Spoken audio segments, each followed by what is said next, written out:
하나님 나라로 진입하는 자입니다. 세상으로 진입하고 세상을 즐기는 자가 아니라 하나님 나라 안으로 진입해서 힘을 쓰고 하나님 나라에 들어가서 그곳에서 또 다른 사람에게 하나님 나라를 열어주는 자, 복음 전하여 내가 사는 삶의 기도응답의 축복과 하나님 믿는 삶의 축복을 다른 사람들에게 말하여서 그들도 하나님 나라 들어오도록 하나님 나라를 열어주는 자가 성도이고, 성도는 또 하나님 나라 안에서 거룩한 삶을 통하여 하나님 나라를 확장하는 사람입니다. 내가 거룩하니 너희도 거룩하라고 레위기에서 하나님은 누차 말씀하고 계셔요. 그러므로 저와 여러분은 하나님 나라로 힘을 쓰고 애써서 들어가서 그곳에서 세상에 방황하는 사람들에게 복음 전하여 하나님 나라를 열어주고, 또 그 안에서 교회 공동체 안에서 서로에게 힘이 되고 위로가 되면서 거룩한 삶, 예배의 삶, 기도의 삶, 하나님 성령으로 충만한 삶을 살아가는 자, 그가 바로 성도라는 것입니다. 바리새인들은 예수님의 말씀, 살아계신 하나님의 아들이 현현에서 말씀을 전하는데도 그 말씀을 조롱하고 비웃었습니다. 믿지 않았어요. 그들은 자기들만 믿지 않은 것 아니라 또 다른 사람들도 하나님 나라에 들어가지 못하도록 함께 지옥에 떨어지도록 방해하는 자들이었고, 그들은 거룩한 삶과도 거리가 멀었습니다. 바리새인들을 향한 예수님의 말씀을 우리 마음에 새기면서 성도는 하나님 나라로 천국을 향하여 힘을 쓰고 애써서 믿음으로 그 나라에 들어가야 되고, 그 나라에 들어갔다면 또 다른 사람들에게 복음 전하여 그들도 예수 믿고 그들에게 천국이 열리도록, 하나님 나라가 열리도록 입을 열어 복음을 전하는 자, 그가 바로 성도고요. 또 하나님의 자녀답게 거룩한 삶으로, 순결한 삶으로, 그리스도의 정결한 신부의 삶으로 세상에 살고 있지만 세상의 유행과 풍습을 따라 영향받고 살아가는 것 아니라 하나님의 말씀을 세상 가운데 영향을 행사하며 순결하고 정결하게 살아가는 자가 바로 성도라고 우리 주님으로부터 우리가 지난 시간 말씀을 들었습니다. 오늘 주님이 이어서 한 부자와 거지 나사로에 대한 비유를 우리에게 들려주고 계십니다. 아마 그 자리에 있던 바리새인도 이야기를 들었을 겁니다. 주님은 지금 청지기에 대한 얘기에 말씀을 계속하고 계셨어요. 불의한 청지기가 있었죠. 그는 주인의 것을 남용하고 자기 유익을 위해서 사용했다가 발각되었습니다. 어떻게 할까?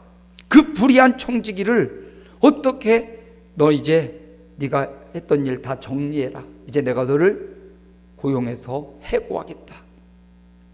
그 불의한 청지기가 생각하죠. 내가 노동판에 가자니 힘이 없고 이제 어찌할 줄 모르다가 그가 미래를 준비하는 거예요. 그가 주인에게 빚진 자들을 불러서 증서에 100마를 빌렸으면 80마리라고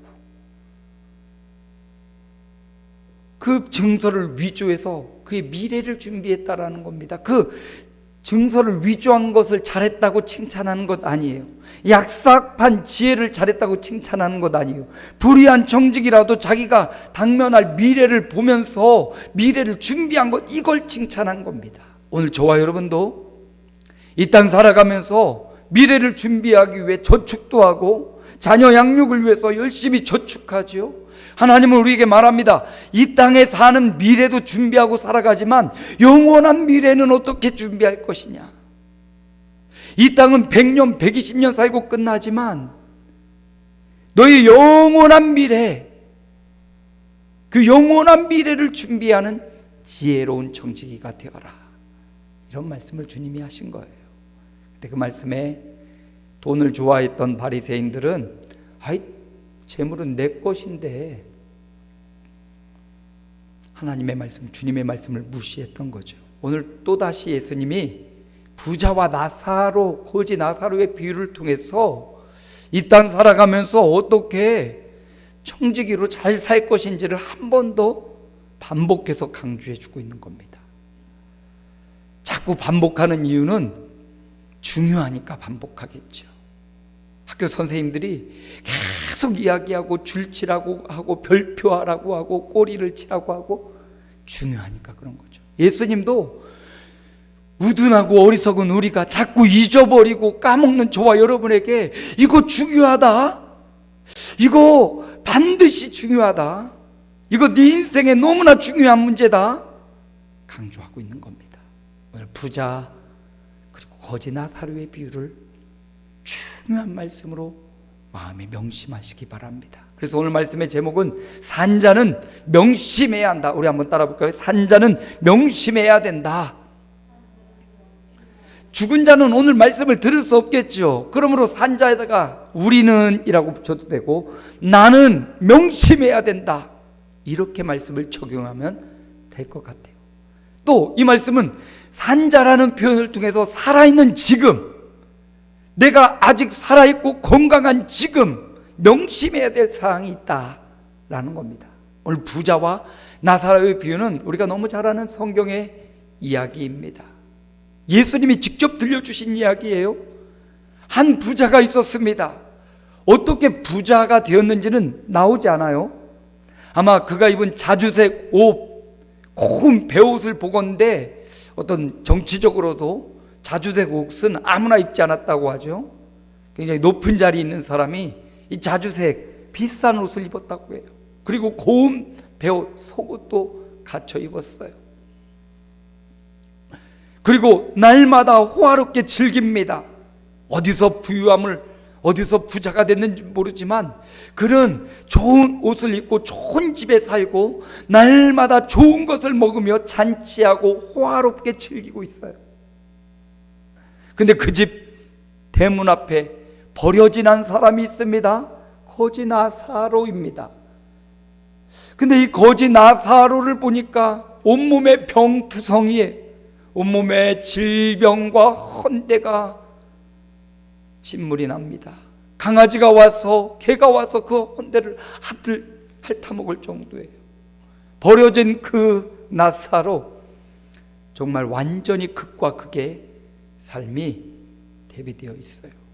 이 땅에 가장 호화롭고 의식주가 전혀 걱정 없는 한 부자가 나오고요, 거지 나사로라는 가장 어렵고 힘들게 살아가고 있는 질병과 고통이 너무나 가까이에 있는 나사로라는 사람.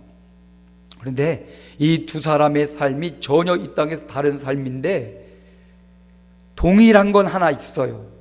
둘 다 죽는다는 거예요.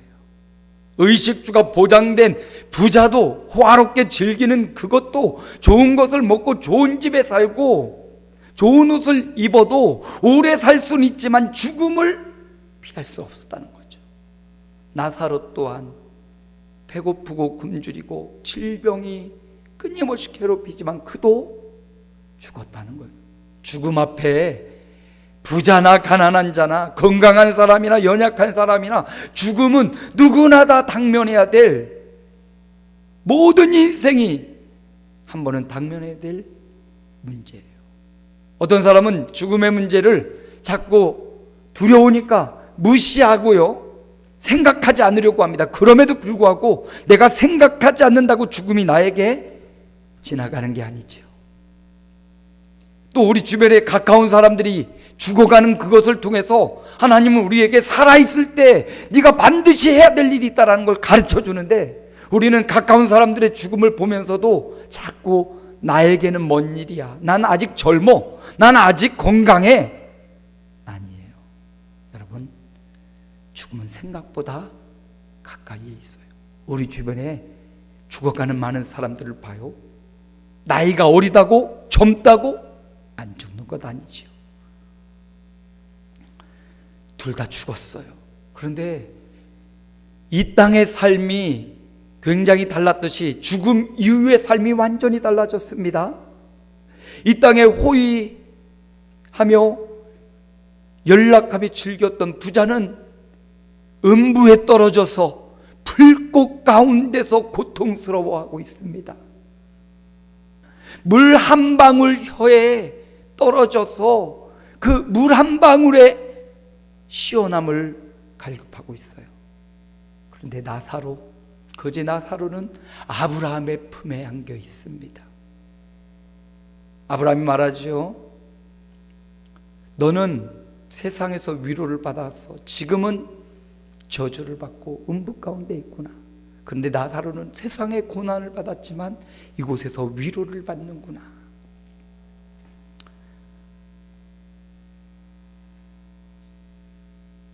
오늘 죽은 자들의 이야기를 우리가 들으면서 살아있을 때 명심하고 살아있는 지금 내가 무엇을 해야 되는지를 깨닫는 그런 시간 되시길 바랍니다. 산자, 바로 내가 명심해야 될 사항, 그것이 무엇인가? 첫째, 어떤 삶을 살고 있든지, 그가 부유한 삶을 살고 있든지 혹은 고통의 삶을 살고 있든지, 그가 여유로운 삶을 살거나 혹은 그가 질병 가운데 살든지, 누구나 다 인생은 죽음을 피할 수 없다는 겁니다. 보세요. 19절에는 이 한 부자, 이름도 몰라요. 어떻게 돈을 벌었는지도 몰라요. 그러나 먹고 마시고 즐거워하고 있습니다. 부유한 삶을 살고 있어요. 의식주가 다 해결되어 있어요. 화롭게 즐기고 있어요. 그러나 그 반대로 나사로라는 사람, 이 나사로라는 이름은 하나님이 도우시는 자라는 뜻이에요. 사실 하나님이 도우시는 자인데 그의 현장의 삶은 거지 나사로였어요. 왜 거지가 되었는지, 왜 그가 그 고통 가운데 있고 그 질병 가운데 있는지 잘 모르겠습니다. 그런데 그의 이름의 뜻은 하나님이 도우시는 자예요. 여러분, 세상 사람의 눈에 우리가 비참해 보이고 좀 연약해 보여도 하나님의 도움을 받는 자가 되시기를 축원합니다. 하나님과 상관없는 사람 아니라 하나님의 도우심을 받는 자, 그는 누구예요? 하나님께 도움을 구하는 자, 그가 하나님의 도우심을 받는 자 아닙니까? 적어도 나사로는 이 땅에 거지 같은 삶을 살고 있고 고통과 질병에 시달리고 있지만 그는 하나님께 도움을 구하고 하나님을 신뢰하는 삶을 살았다는 거예요. 그런데 중요한 거는요, 이 땅에서 화롭고 부유한 삶을 살든 혹은 이 땅에서 가난하고 비참한 삶을 살든 그 모든 것은 한순간 지나가는 것이라는 겁니다. 우리가 보기에는 이 땅에서 정말 호의호식하며 사는 사람 부럽고 행복해 보이고, 가난하고 힘들게 사는 사람 고통스럽고 비난할 수 있겠지만, 그러나 이거 다 순간 지나가는 거예요. 우리 여기 함께 예배하는 사람들의 연령들도 다 다르고 가정도 다르고 태어나서 살아온 환경도 달라요. 그런데 생각해 보면 지금까지 살아온 삶이 순간을 지나듯 빨리 지나왔다는 거예요. 놀랍게도 더 오래 사신, 더 연세 드신 분에게 물어볼수록 정말 세월이 빠르더라. 그 말은 우리에게 어떤 교훈을 줍니까? 지금이 중요하구나. 지금 감사할 수 있는 게 중요하구나. 지나가는 거라는 거예요. 성경에 보니까 이런 말씀이 나와요. 요한일서 2장 17절입니다. 우리 함께 읽어봅시다. 이 세상도 그 정욕도 지나가되 오직 하나님의 뜻을 행하는 자는 영원히 거하니라. 다 지나가는 거라. 부자의 영광도 지나가고 죽음이 그에게 왔어요. 거지 나사로에게도 죽음이 와서 그 후의 세계가 그를 기다리고 있었습니다. 다윗 왕이 가는 곳마다 이겼잖아요. 근데 다윗 왕이 큰 전쟁터에 나가서 전쟁을 승리하고 돌아왔습니다. 너무 기뻤어요. 이 큰 전쟁에서 승리한 이 기쁨을 기념하려고 세공업자를 부른 거예요. 야, 장인을 불러서 반지를 하나 만들어라. 내가 너무나 이 승리가 기뻐서 그 기쁨을 이 전쟁의 승리를 기념하고 싶다. 반지를 만들고 그 반지에다가 아주 멋진 문구를 하나 새겨서 내게 가져오너라. 이 장인이 가서 반지를 만드는 건 아주 삐까뻔쩍하고 다윗의 손에 딱 맞게 반지를 딱 만들었는데 문구를 집어넣어야 되는데 어떤 문구를 새겨야 될지 이 장인이 고민이 되지 않습니까? 그러다가 다윗의 아들 솔로몬에게 찾아간 거예요. 이러이러해서 왕이 문구를 만들어 달라는데 내가 도저히 지혜가 없습니다. 지혜로운 솔로몬이 한마디로 이렇게 말했대요. 이 또한 지나가리라. 세공업자가 장인이 반지에다가 그거구나, 이 또한 지나가리라를 새겨가지고 다윗 왕에게 갖다 줬. 다윗 왕이 그것을 받고 너무나 기쁘고 이 문구가 너무나 마음에 들었던 거예요. 여러분, 그 영광의 순간, 전쟁을 승리로, 어려운 전쟁을 승리로 이끈 그 감격과 영광 또한 지나가는 거예요. 반대로 인생의 험난하고 고통스럽고 견디기 힘든 그 시절 또한 이 또한 지나가는 거예요. 어떻게 그 고난의 순간 혹은 영광의 순간 교만하지 않고 그 고난의 순간 겸손하게 하나님을 의지하며 보내느냐, 이게 더 중요한 겁니다. 여러분, 오늘 비유를 통해서 부자 되지 마십시오, 이 말이 아니에요. 부유한 중에도 교만하지 않는 것, 부유한 중에도 나를 신뢰하거나 재물을 신뢰하지 않고 하나님을 신뢰하는 믿음, 이게 더 중요하다는 거예요. 여러분 모두 이 땅에서도 그지 나사로처럼 고난받고 질병으로 고통받는 인생보다는 부유한 인생 되시기를 축복합니다. 가능하면 여러분 일한 일터에서 정직하고 성실하게 일하고 사업해서 하나님이 주시는 물질의 축복도 받으시기를 축원합니다. 그런데 잊지 말아야 될 것은 이 또한 지나가리라. 그 물질, 그 부유함 영원한 것 아니기에 이 또한 지나가신 것임을 잊지 마시고, 재물에 의지해서 신앙을 버리거나 고통 때문에 신앙을 버리는 일이 없도록 부유한 순간에도 겸손히 하나님을 섬기고, 인생의 고난의 자리에서도 하나님을 의지할 수 있는 믿음의 삶을 사시기 바랍니다. 산자는 명심해야 돼요. 지금 살아있는 저와 여러분 명심해야 됩니다. 이 삶의 순간도 지나가고 죽음의 순간이 온다는 것, 이거 명심해야 돼요. 죽음이 멀리 있다고 너무 안심하지 마십시오. 멀리 있지 않아요. 오늘 설교가 마지막 설교가 될 수도 있고요, 오늘 예배가 마지막 예배도 될 수 있어요. 그러므로 죽음이 가까이 있다는 사실을 마음에 새기시기 바랍니다. 마지막 질병에 걸려서 죽음을 준비하는 사람들이 있지요. 병원마다 호스피스 병동이 있어요. 이제 인간의 의술로는 더 이상 손쓸 수 없는 사람들은 호스피스 병동으로 옮겨서 죽음을 준비하게 하죠. 제가 이번에 그런 마지막 삶의 끝자락에 있는 분들에게 호스피스 병동처럼 그들을 위로하고 그들을 돌볼 수 있는 교육이 있어서 한 2년 동안 이제 그 공부를 하려고 합니다. 물론 목사로서 인생의 마지막 죽음에 임박한 사람들에게 가서 복음을 전하고 기도해 줄 수 있는데, 좀 더 구체적으로 이걸 배우려고 신청을 해놓은 상태예요. 매주 화요일은 이제 그 공부를 하러 다닐 건데, 여러분 우리 인생은 누구나 죽음이 가까이 있어요. 그러면 죽음을 준비해야 돼요. 언제 죽을지 모르기에 지금 죽음을 준비하고 믿음을 점검하는 저와 여러분 되기 바랍니다. 첫째는 누구나 다 죽음을 면할 수 없다는 거예요. 두 번째, 요한일서 2장 17절, 좀 전에도 말했듯이 하나님의 뜻을 행하는 자는 영원히 구한다라고 말하고 있어요.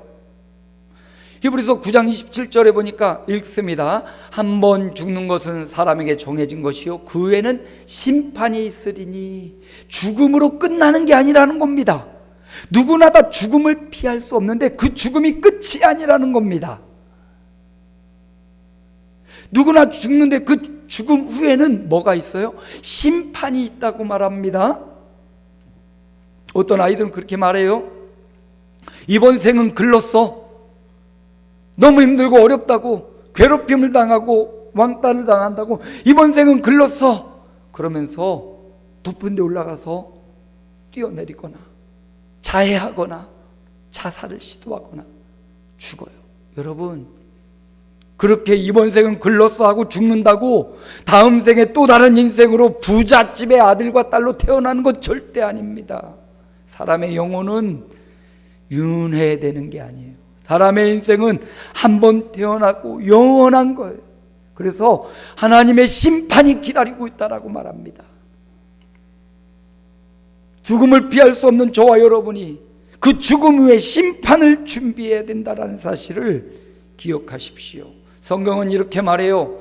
마태복음 25장 46절 함께 읽습니다. 그들은 영벌에, 의인들은 영생에 들어가리라. 죽음 후의 삶, 하나님의 심판대 앞에 서면 영벌과 영생이 정해지는구나. 중요한 것은 영원하다라는 거예요. 하나님은 영원하신 분이시지요. 이 땅에 태어난 저와 여러분도, 사람도 영원한 존재예요. 사랑하는 동물과 짐승은 영원한 존재는 아니지요. 그러나 우리 인생은, 우리의 영혼, 우리의 몸은 영원한 존재라는 걸 기억하시기 바랍니다. 그런데 이 땅의 삶을 통해서 어떤 사람은 영벌이 있어요. 영원한 형벌이 있습니다. 부자를 보십시오. 이 세상에서는 좋은 옷을 입고 좋은 것을 먹으며 호화롭게 살았지만 영원한 세계에 영원한 불꽃 가운데서 고통하고 있습니다.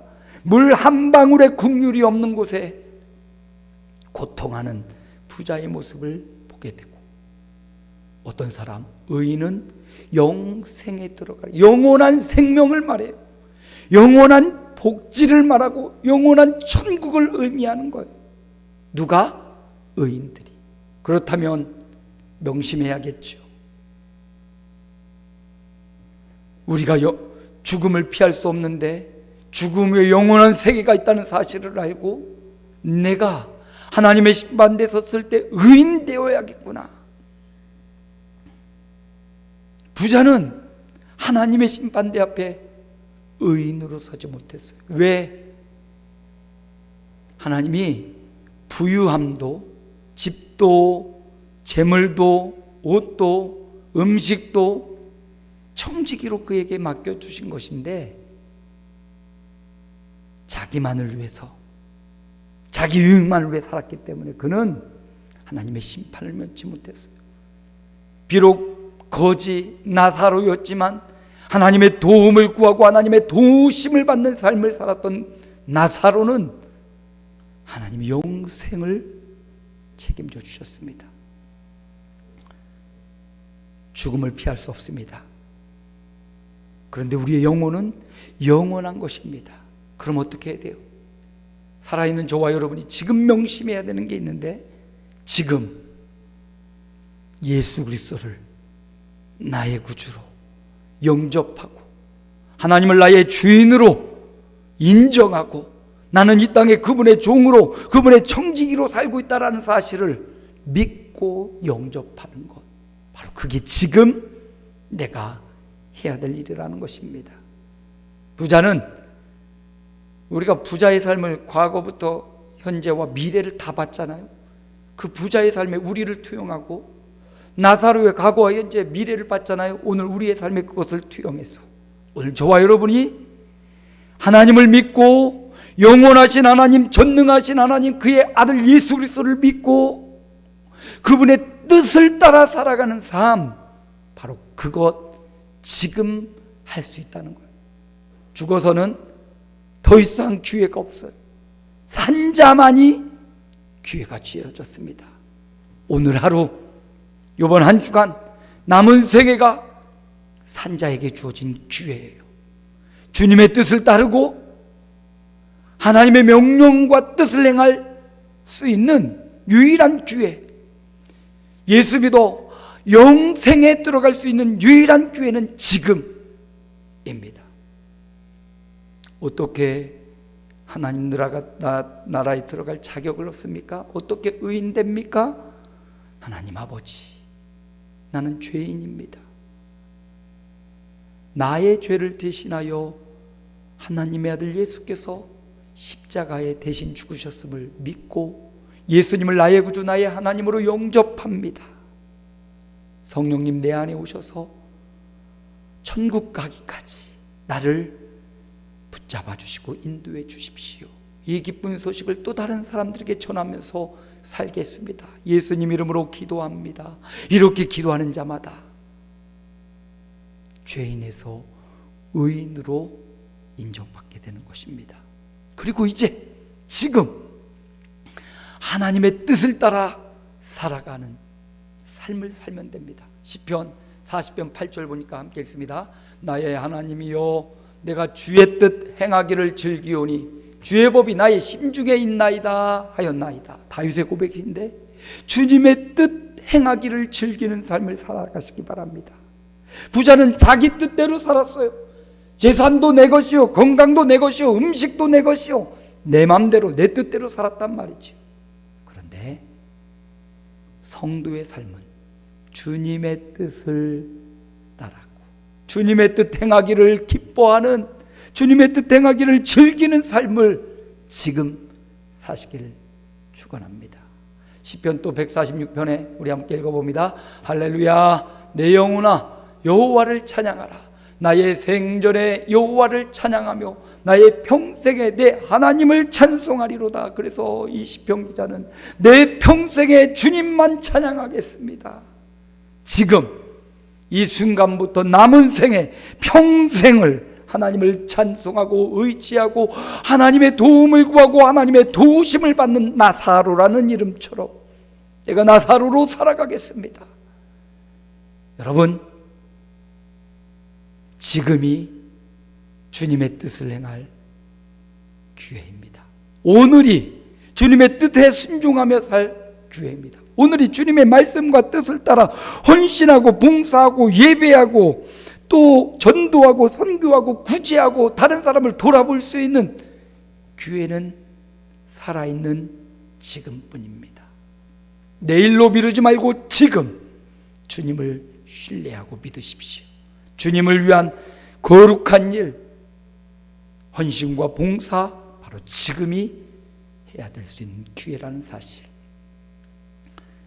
우리는 지금 살아서 이 말씀을 듣는 저와 여러분은 명심해야 됩니다. 첫 번째 함께 읽습니다. 죽음이 가까이 있다는 겁니다. 나뿐만 아니라 내 사랑하는 사람도 그도 죽음이 가까이 있다는 사실을 함께 알아야 돼요. 마음껏 사랑해 주시기 바랍니다. 영상에서 봤지요? 데이빗 리가 남편이었는데 하나님 잘 믿다 돌아가신 거죠. 아내에게 할 말을 소감을 말하게 했는데 그 아내가 와서 남편이 침상에서 코를 골 때 이렇게 시끄럽게 코를 골고 막 방귀도 뀌고, 그런데 지금 와 생각하니 그 사소한 것들이 얼마나 소중한고, 그 사소하고 소소한 일들이 살아있을 때 그 소소함이 늘 생각나고 그게 듣고 싶다고. 이 말은 무슨 얘기예요? 지금 잘해주란 말이에요. 지금 사랑하고 죽고 나서 후회하지 말고 지금 그 사소하고 그것 때문에 때로는 싸우기도 하지만 그거 싸우지 말고 그걸 귀히 여기고 사랑하고 아껴주란 말이죠. 죽음이 가까이 있다는 사실을 기억하는 자, 그렇게 사소한 것을 귀하게 여길 겁니다. 두 번째 함께 읽습니다. 우리는 영원하다는 것. 한번 죽음다고 끝이 아니에요. 죽음 후에 영원한 영벌이냐 영원한 생명이냐가 영원한 존재라는 사실을 기억하고, 영벌이 아니라 예수 구주를 내 마음에 영접해 영생에 들어가시기를 축원합니다. 그리고 지금이 함께 읽습니다. 지금이 주님 뜻을 따라 살 수 있는 유일한 기회의 순간이라는 사실. 지금, 내일 아니